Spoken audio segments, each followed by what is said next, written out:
All right, so yesterday, okay, we left off and we had just finished calculating, okay, how the coefficient of friction can affect how quickly or how well a car can corner, right, on let's say icy versus dry roads, okay? And what we had established was that in this situation, in an unbanked corner, the centripetal force is provided by the force of friction.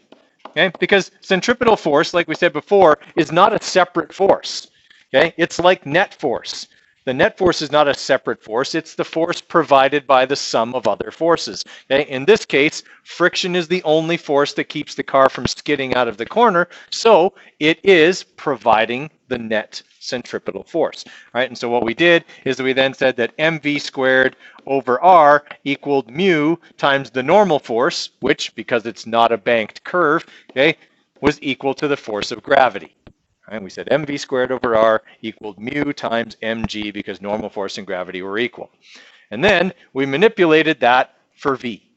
So we multiplied both sides by r, okay? We divided both sides by m, which caused it to cancel, which was important because we weren't told the mass of the car. And then we square rooted that in order to get v.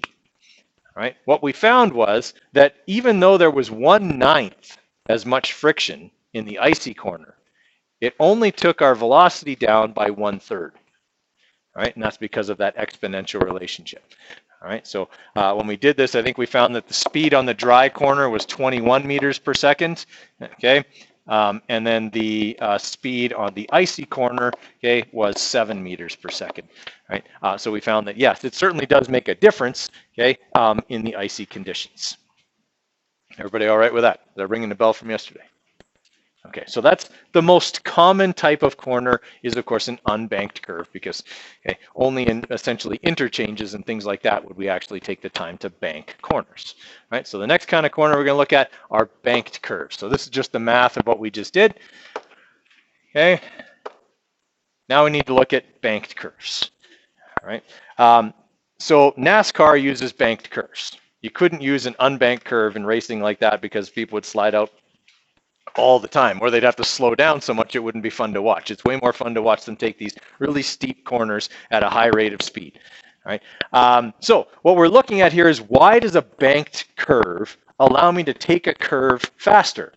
Or why, more importantly, does it allow me to guarantee a speed at which the corner can be traversed regardless of the conditions of the road? Okay, that's the most important purpose of constructing a banked curve. Is that using that banked curve, we can guarantee that at this speed, even if it's really, really icy, you will not slide out of the corner, nor will you slide into the corner, okay, as long as you go this speed. I think we talked about that yesterday, right? Okay.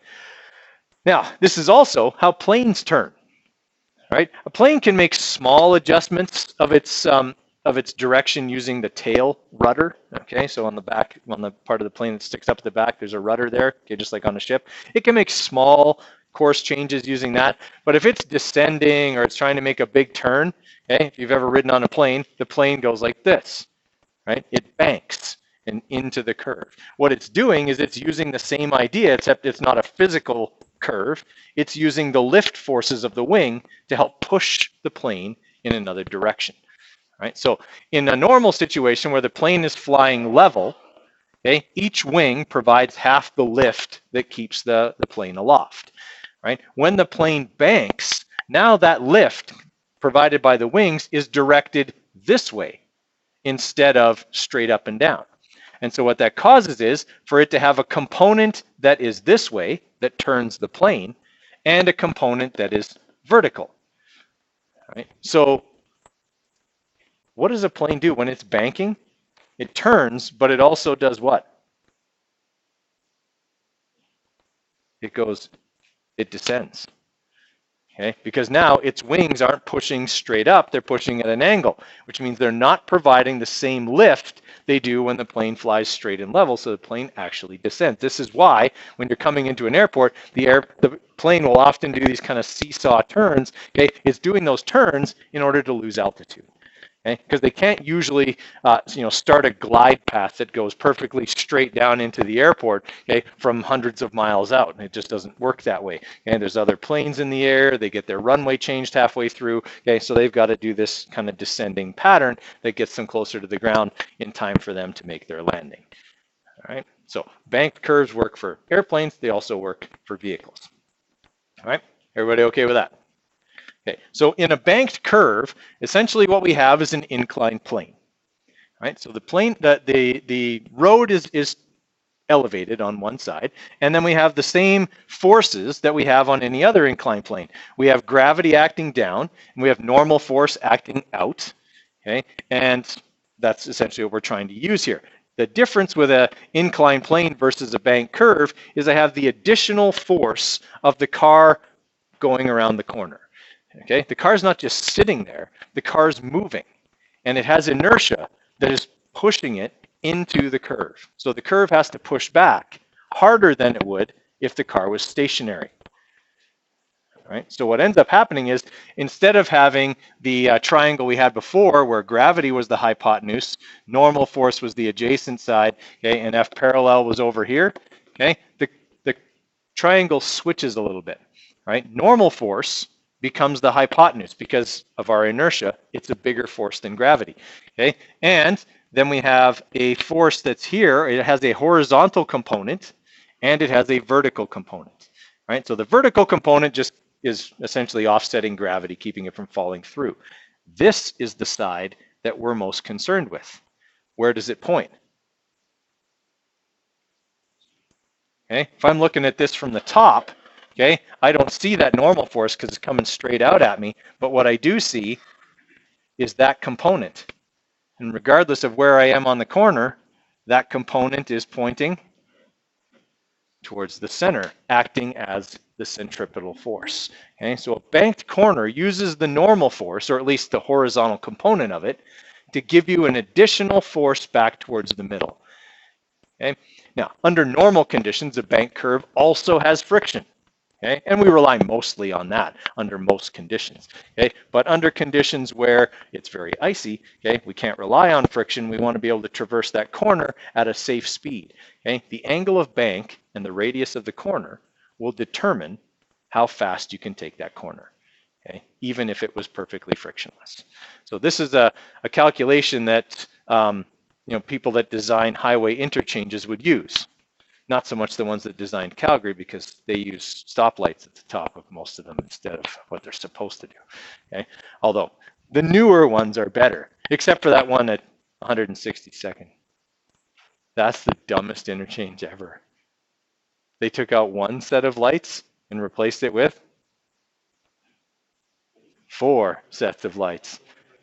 Yeah, right by Shaughnessy. The X, they're like touting that as, oh, this is the most brilliant thing ever. I'm like, are you nuts? It has 4 sets of lights. How is that better? The only way it's better is you don't actually have to cross the McLeod Trail traffic. McLeod Trail can flow well. Just don't get off McLeod Trail, I guess, is the lesson here. Okay. Anyway, it's stupid.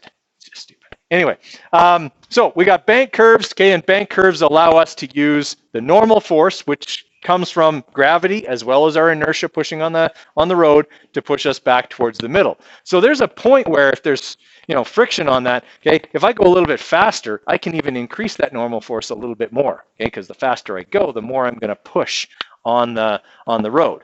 Okay, if there's no friction, then I have a certain speed I have to go, and I can't go faster than that. Right. All right, so here's how this works. Okay, I'm looking at these forces. Okay, I've got normal force here. Okay, normal force is the hypotenuse. I've got my centripetal force here, and that's going to be opposite the angle. And then I've got gravity, which is adjacent to the angle. Everybody all right with that? Okay, that's how my triangle works for the top part here. Right. So what I'm saying is, okay, that my centripetal force is the opposite side. Okay, so that's mv squared over r. Gravity is my adjacent side, so that'll be the normal force, the hypotenuse, times the cos of theta, and that'll equal m times g. All right, so I'm comparing those two sides. Everybody all right with that? Yes? All right, so I want to figure out, okay, the angle that I can bank this road at. Okay, let's say I know what speed I want to go. I know the radius. I just need to figure out how much do I need to bank the angle at. Okay, I can use either one of these, but what's better is to derive a formula from both. Okay, so what I'm going to do is say this angle here is dependent on the centripetal force and gravity. Because this force I don't know. This force is variable. Okay, the hypotenuse is variable. So I want to figure out, in the absence of all other forces, I just have gravity and centripetal force. Okay, what does this angle of bank need to be? Right. So basically then, if I want to find this angle using this side and this side, okay, I go opposite over adjacent. Okay, so here's the opposite side divided by the adjacent side. Opposite over adjacent is tan, right? Okay, so sine of theta divided by cos of theta is the tan of theta, opposite over adjacent. Okay, then I have to divide these two sides as well. So if I go mv squared over r and divide that by m times g, okay, what happens to the m's? They what? They cancel. That's a good thing. You probably never noticed this, but there's only one speed limit on a bank corner. There isn't, if you're this heavy, go this fast. If you're this heavy, go this fast. If you're this heavy, go this fast. That would be impractical. Okay? So mass doesn't matter. All vehicles can take this corner at this speed. Okay? Their mass makes no difference. All right, so if I continue this division here, what I end up with is the bank curve formula. Tan of theta equals v squared divided by r times g. This is the formula that all road designers would use to determine the angle of bank for a banked curve. Okay, that is on your formula sheet, okay, but that is the banked curve formula. Okay, all it's relating is this side of the triangle to this side of the triangle. You are never going to have to derive that formula like I just did there. Okay, as long as you know that that's what that formula is for and you can use it, you're good. Okay. Hopefully you understood kind of what I did there. Okay, we're just relating those two sides of a triangle together. I'm not going to expect you to derive it. Just know that that's what it's doing. Okay, question there? Tanner. V squared over RG, yes. Sorry, my exponent is kind of big.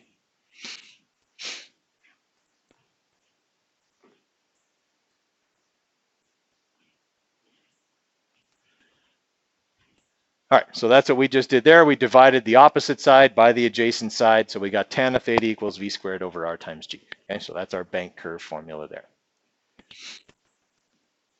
All right, so basically what we see is this, okay? Yes, there would normally also be friction present, okay? Friction, though, acts down the plane on a bank curve, okay? Because it's an incline, right? So it acts down the plane. But it still has a component that is directed back towards the center. Right? So when there's friction, a bank curve would allow me to go way faster than an unbanked curve of the same radius. Okay? Because remember, we said FC is the sum of all the forces acting into or out of the circle. So on an unbanked curve, it's just friction. On a bank curve, it's the component of friction here, okay, that horizontal component of it, plus the horizontal component of the normal force. Okay, I've got two forces on a normal bank curve under ideal conditions. I've got friction and that. That's why in NASCAR, they can take those bank curves at 100 and some miles an hour. Right? You or I wouldn't want to do that, but they can do that. Okay, okay, well, we might want to do that, but we shouldn't do that. All right, does that sort of make sense? So we're saying again, remember, FC is the sum of all the forces acting into or out of the center of the circle. All right, so if we're looking at an example of a bank curve problem, okay, it'll say determine the angle at which a frictionless curve should be banked for a speed of 35 meters per second. We're never going to deal with anything other than frictionless banked curves. Adding in that friction part gets kind of hairy, right? So we're going to say we want to be able to take that corner at 35 meters per second, which is like 130. Okay, but that's what we want to do. Okay.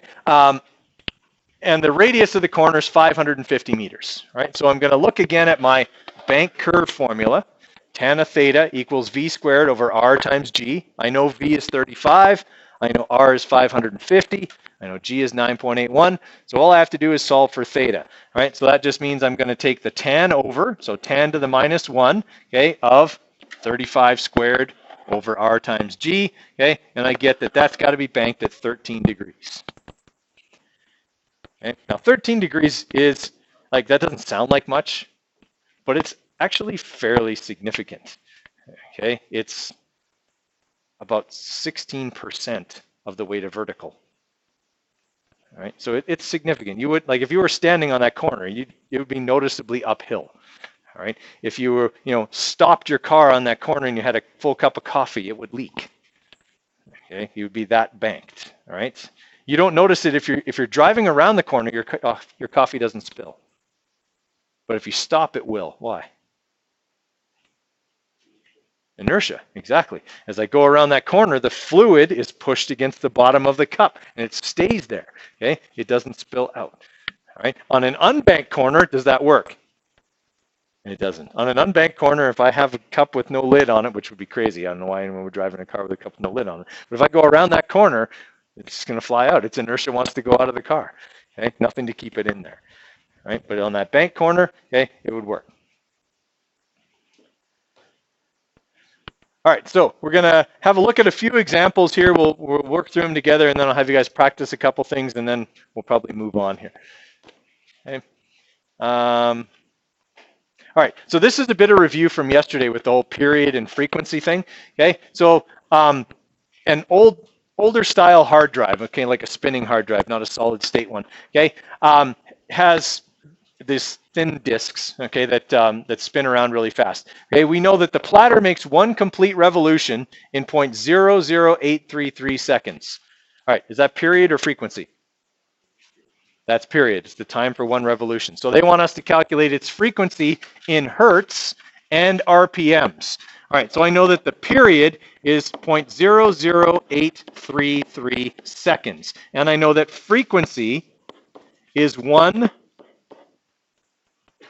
divided by period. All right, so if I just go 1 over that, okay, that's going to be cycles per second, which is Hertz. Okay, a Hertz is a cycle per second. All right, so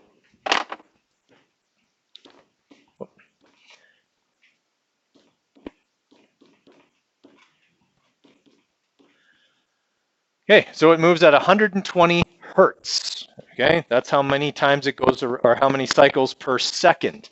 If I want to know how many rotations per minute, I need to multiply that number by 60. Yeah, right, because it'll go around 60 times more in a minute. All right, so it'll go, it's 7,202 revolutions per minute. All right, so does everyone understand that whole period frequency thing? It's not too difficult, right? Okay, we'll skip that. And that one too.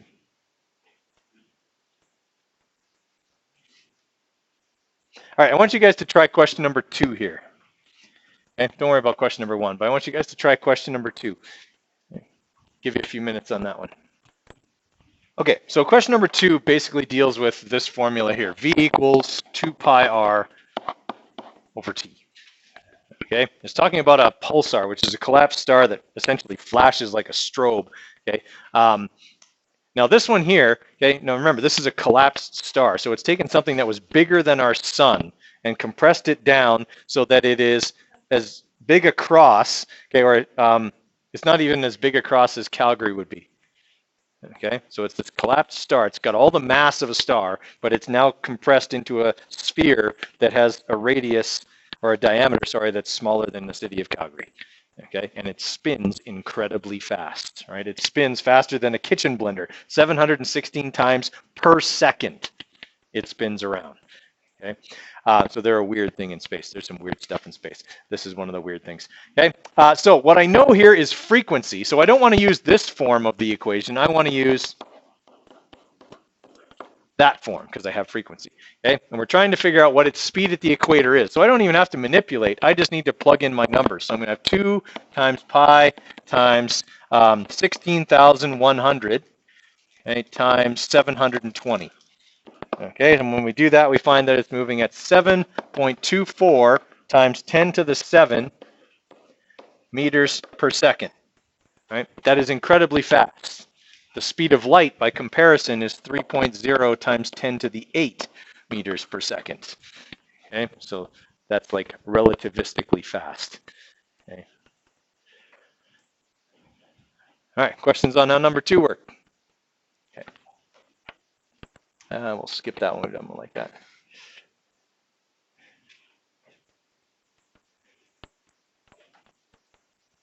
Okay, let's have you guys try 2 and 3.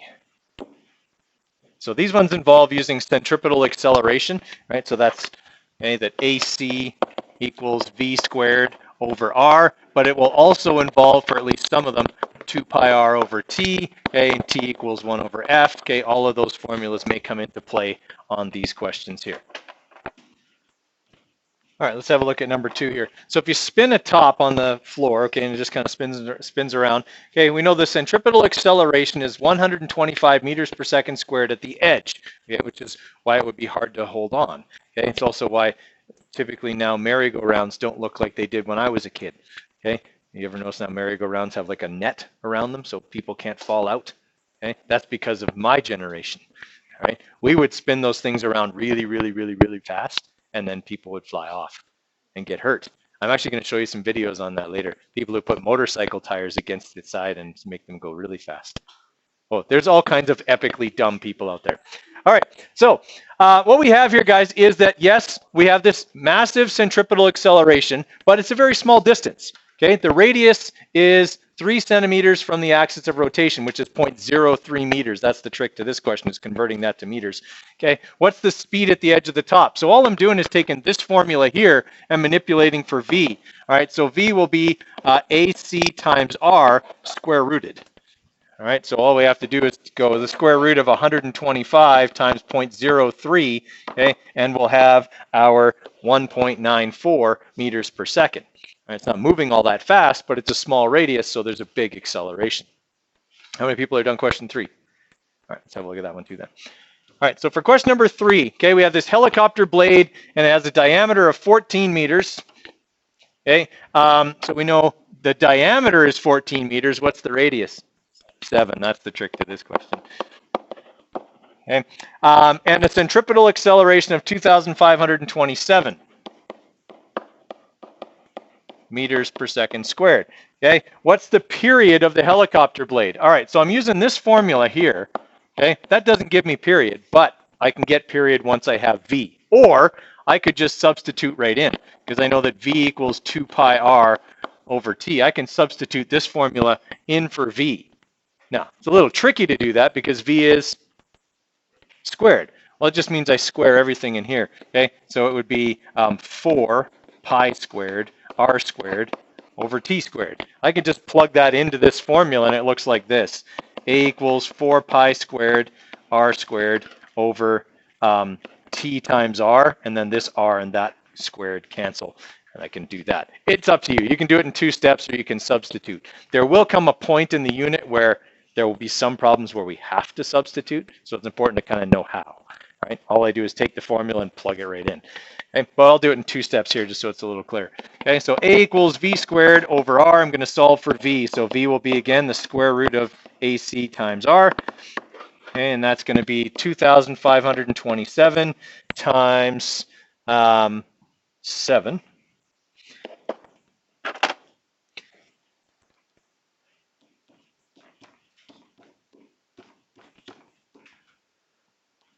All right, so the helicopter blade's moving at 133 meters per second as it spins around. All right, now that I have that, now I'm going to use V equals 2 pi R over T. I'm going to manipulate it for T, so that'll be 2 pi R over V. Okay, so I'll just go 2 times pi times 7 divided by my answer. All right, so it's moving at 0.33, or it has a period, sorry, of 0.33 seconds.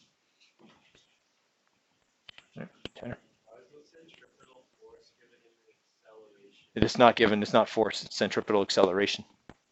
That's why it's given in meters per second squared. No, how fast it's spinning is the velocity, is the speed. Okay, this is the acceleration being caused by the centripetal force, right?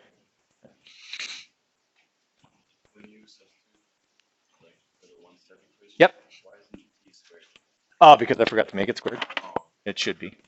Yeah, I just forgot to. Good catch. Okay, we've done enough like.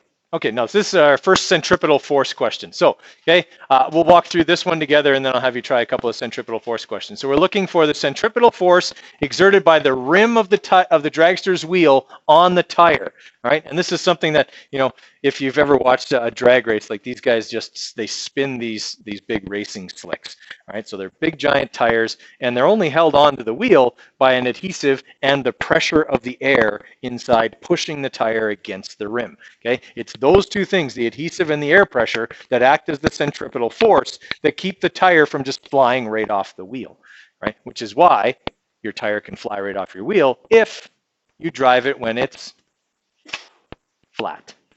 Okay, so if your little tire pressure monitor thing comes on, okay, you should pull over and either find a way to reinflate the tire or change it out, because if you drive it in that condition, it can not only damage the tire, but it can eventually lead to not having enough centripetal force to actually hold the rubber on the wheel, and the tire will just fly right off.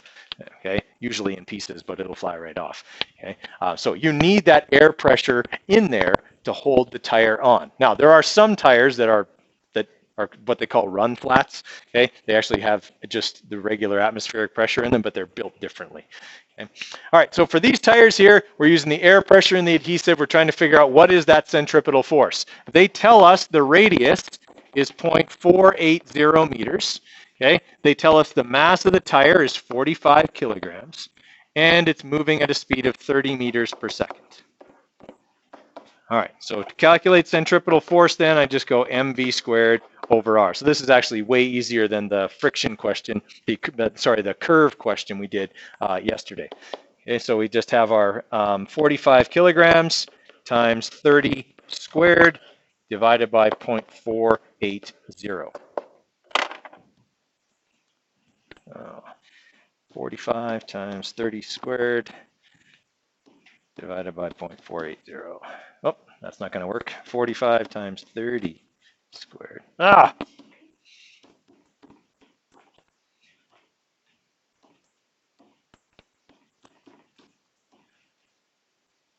Okay, is that a lot of force? It is. Okay, we need a lot of force. There's a lot of torque. Okay, when a wheel is being turned and the tire is on the ground, okay, there's a lot of torque there that's trying to separate the tire from the wheel. Okay, so it requires a lot of centripetal force. Okay, I want you guys to try those two, and then I'll show you some crazy videos of centripetal force stuff. You may. So when you have a jet engine, okay, it's got the fan blades in it that pull the air through and create the thrust. Okay, so these fan blades have a mass of 7.5 kilograms. They're actually fairly light. They're made of aluminum because obviously planes need to be light. Okay, so as it spins, the middle of the blade has a speed of 365.9 meters per second at a distance of 73.7 centimeters from the axis of rotation. Okay, what's the centripetal force on the blade? So we just have to plug in the numbers, right? There's no manipulation here. It's just mv squared over r. Okay, so we got 7.5 times 365.29 squared, okay, divided by 73.7. Okay, so there's going to be a lot of centripetal force here because they spin so fast. That's also why if a bird gets sucked into one of those, it causes so much damage. Okay, any small amount of change of the shape of that fan blade or bending of it can ruin the structural integrity of the blade, and then the blade flies off and it goes through the engine, and the engine doesn't work anymore. Like if you've seen the movie Sully, okay, that's exactly what happened to them. Is they had bird strike in both engines, which destroyed the fan blades. They then went through the engine and they could produce no thrust from there, and they had to land in the river. Okay, so 7.5 times 365.29 squared. Oh, it missed the decimal. 7.5 times 365.29. Okay, and then divided that by 0.737 because they gave it to us in centimeters. We have to put it into meters. All right, so we got a pretty big number there, 1.36 times 10 to the 6 newtons. Okay, it's a lot of force. Okay, a lot of centripetal force there. How are we doing on number 2? How many people have done number 2? Okay, do we need to go over number 2? Yes? Okay.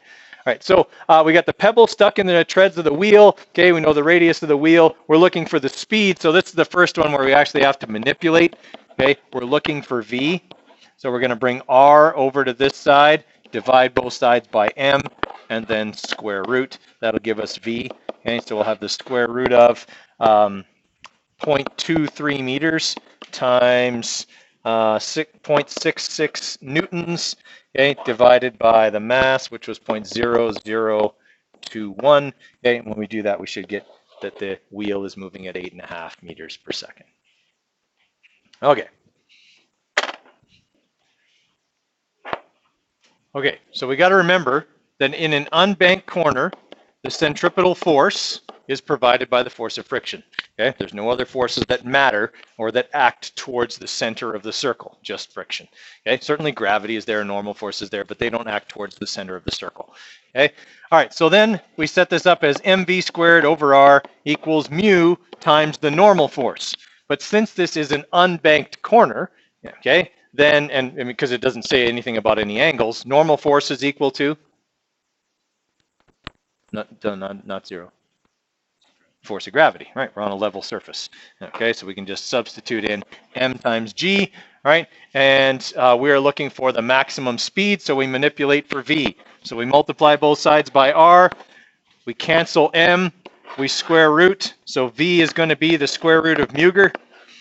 Okay, that'll be 0.6 times 9.81 times the radius, which was 40 meters.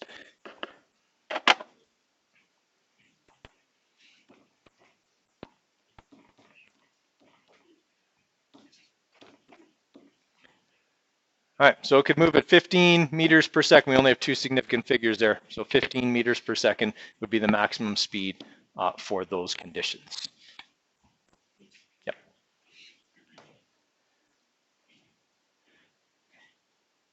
Okay. I want you guys to try 2 and 3 here.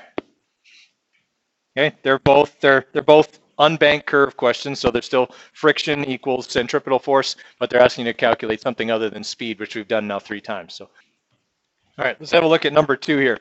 So again, what we have is a case where the centripetal force is being provided by the force of friction. Okay, what we know is the radius of the circle, 100 meters. Okay, and we know that the mass of the car, which is irrelevant, but we know it, okay, is 1,200 kilograms. Is tested and found to skid at a speed of 95 kilometers per hour. So this is exactly how cornering ability of a car is tested. They just paint a circle on the ground and they drive the car around that circle at ever increasing speeds until it spins out. Okay, and then they can calculate its cornering ability in G's. Okay, they take whatever the centripetal acceleration of the car is and divide it by 9.81, and they can calculate how many G's that car can corner with. Really exceptionally good handling cars can be over 1 G. All right, which means you'd have to hold on really, really tight, okay, because you'd feel a force equivalent to your own weight wanting to move you sideways in the car. Okay, so we've got that mass, and we know the speed is 95 kilometers per hour, but we need that in meters per second. So we got to go 95 divided by 3.6. Okay, so that's 26.38 meters per second. All right, so now we can plug in. We're going to have mv squared over r equals mu times m times g. Okay, and we're trying to solve for mu, so we're going to divide both sides by m times g. So g will end up over here, m will cancel. Does that formula look familiar? We did another formula today that's set up as v squared over rg.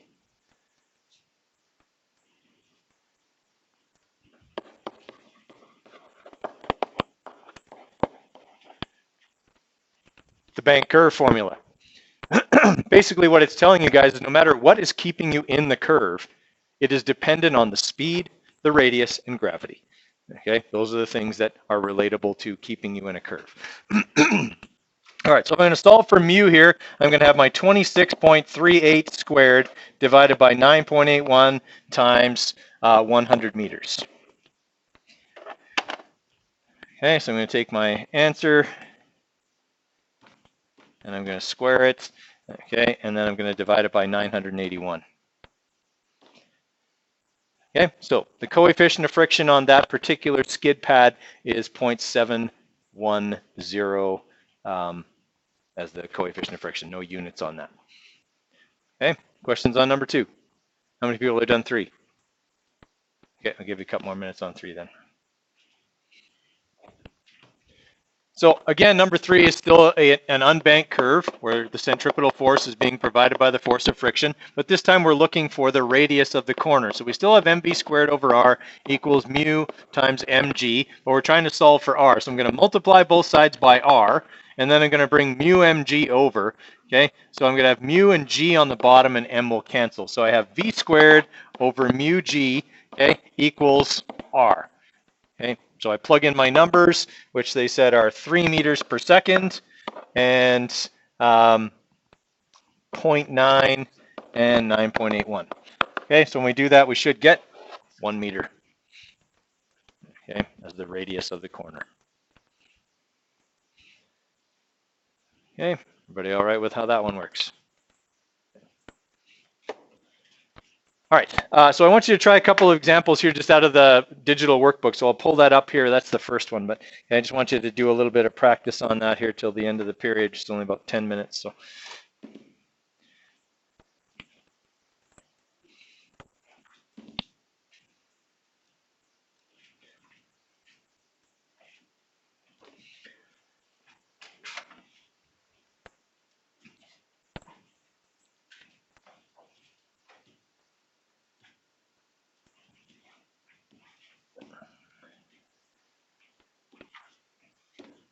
Okay, so working on those ones there, guys.